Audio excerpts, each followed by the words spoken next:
Mất tôi nhớ chó nó chạy nữa nè, chạy nó động anh. Mất tẹp lâu.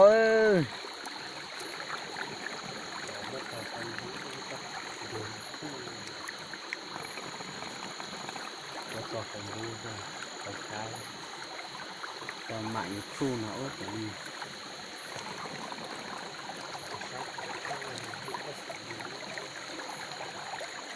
Một con hổ nhỏ nha. Chụp có qua đó.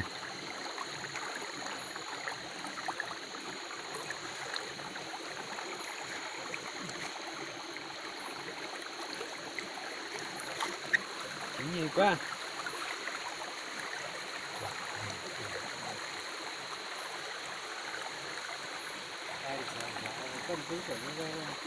Chị bà tao sửa giờ. Xong chị không? Cho cái này. Mầm bao ơi. Tao nó tiêu. Ít tràn bé chín bé. Nhưng mới thừa tạ.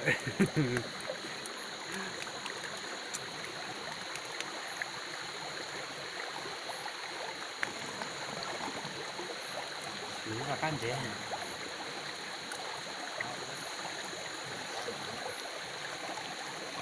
Cái lưới YouTube có lì phỏng rồi. Phỏng lì này. Ô đại lì. Cái có lì phỏng vãi. Chút thầm khó đâu.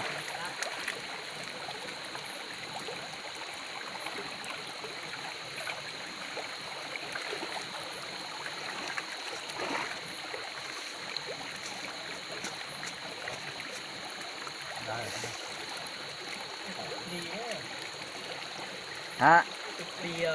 Đi chạy là nó. Đi thế này thì khó ấy, bây giờ ấy.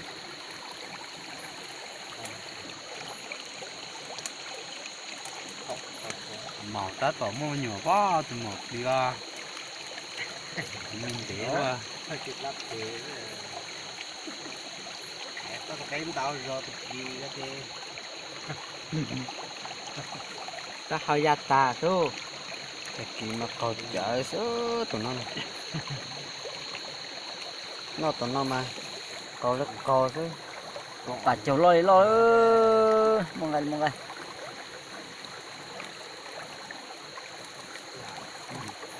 Đi đó. Nào. Ai da. Sao cho mình gì đấy.